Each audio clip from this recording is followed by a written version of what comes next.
we've been having a really rough time the last life, but also the last few weeks in particular have been really, really rough. I'm at the point where I'm just accepting that and going, yeah, there's a million reasons for that, but I'm not trying to work out why, because that wasn't particularly helpful. But what I am trying to do is just work out, like, what do we need to help? A little bit of like what's going on and what does our body need and what does like our nervous system need, like what do all parts of us need for us to feel kind of a bit safer.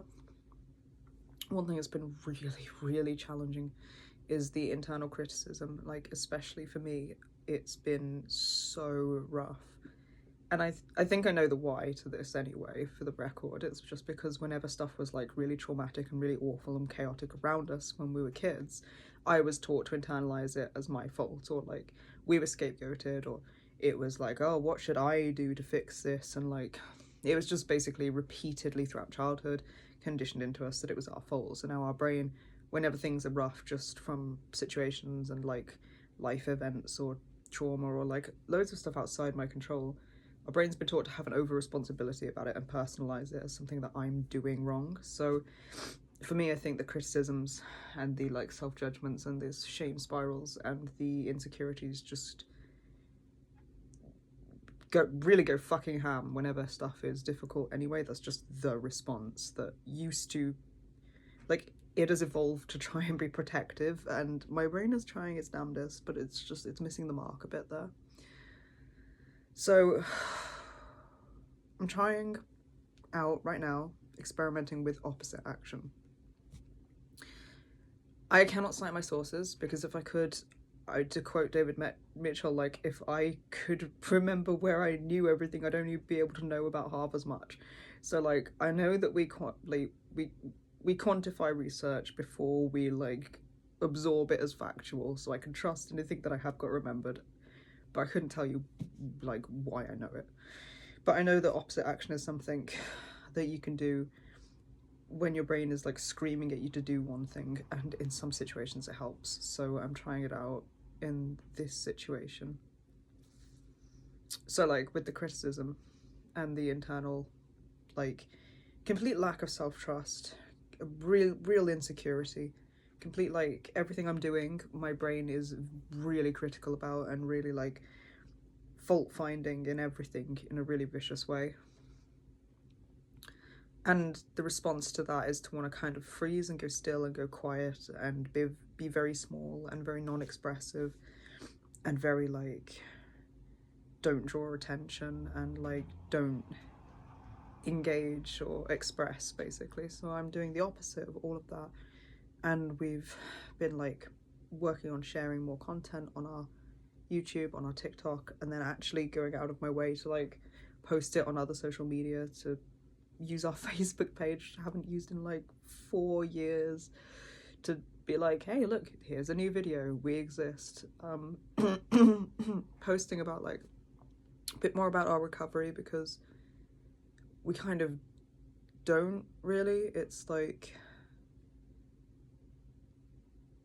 it's not like I'm not really grateful to be in recovery instead of in addiction, and it's not like things aren't, you know, a lot fucking better, like a million times fucking better. It's like we can actually work with what's happening now, and we absolutely couldn't before. But it's like, you know, now we're just able to work with the trauma in our trauma recovery. So I haven't really spent a lot of time focusing on like the fact that we are like very, very successful in our addiction recovery, and it feels kind of weird to acknowledge it, even though I'm very proud of us. I guess I'm like waiting for something to go wrong in classic CPTSD survivor. So I've been like acknowledging that positively and making posts about it and just feeling very uncomfortable. And then I'm doing this as well, because right now it feels like I absolutely can't trust anything I'm saying, or let my thoughts want to think about. It feels like I've got to really observe everything I'm thinking and feeling and everything I want to say, and kind of like analyze it in a really intense way, almost like autopsy it and strip every thought and emotion to the bone to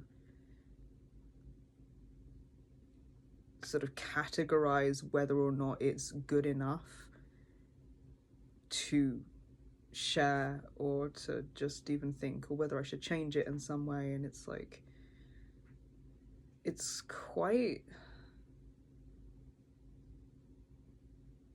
sort of intrusive would be putting it mildly. It feels very much like being ripped apart by my own brain, and like my consciousness has been turned into like a very acidic searchlight, magnifies everything I think and feel and believe and do, and sort of tries to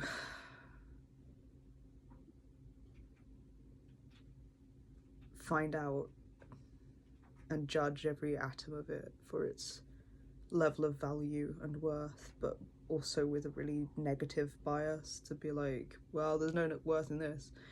I'm also feeling that way about how I look. So again, with the opposite action, I decided not to straighten my hair and not to put on makeup, even though I did feel really, really uncomfortable and really depersonalized, because I don't really look like this body. But if I straighten the hair and I put on makeup, I can a bit closer to than anyone else, most other people in here. So it feels really fucking weird to not do that and to just like not attempt to do something to make me feel like myself, because normally I do something to make me feel less depersonalized, to make me feel more connected to the body, to make me like be able to recognize my reflection as me. And that's all completely valid, absolutely great coping skills. Why would you not do that to make yourself feel more comfortable? There is nothing wrong with that. But right now I'm also just trying out the opposite action to see, like, you know, ultimately, I guess, how does this feel to do something like this? Like, what things am I terrified of happening? And like, laughs and trauma survivor. Never say what's the worst thing that could happen to somebody who's survived horrific things that should never have happened. So like, I know I have a lot of reasons that like my aesthetic became a point of safety and it should never have happened. But I guess I can hold that as a completely valid, real truth that this terror does come from. And at the same time, I can also hold the fact that our reality is not that now.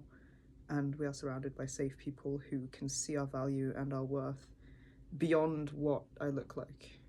And anyone that can't is not really like any opinion that I care about. So even though it feels like a point of terror that somebody could judge me on, if somebody actually did judge me on it and tried to say like, oh, you don't look pretty enough, I'd just be like, fucking choke on it. I'm not here for your like palette. That's not what I'm doing. So like, what am I ultimately afraid of happening in the here and now that is realistic in our lives and not just part of a flashback? I don't know, but I guess I'm gonna find out that it doesn't happen and that I can just like exist and show up however I am and express myself, and I can be safe doing it. And in doing this, I'm gonna just communicate that to my brain, even in these moments where it feels like really uncomfortable and really hard to believe. But I think if I do it in these moments, like that's where I can recondition the emotional response, really. As long as I can feel uncomfortable but safe. And I've learned things about this as well, so like that does involve, I can't just record all of this and share this and like wait braced for something to happen, because the confirmation bias will make me look for evidence that something bad is happening. So I have to do all this and then continue to generate safety myself with what I say and what I do and how I speak to myself, and like really celebrate the achievement of having done this so far and look for good things instead. That makes it a bit easier.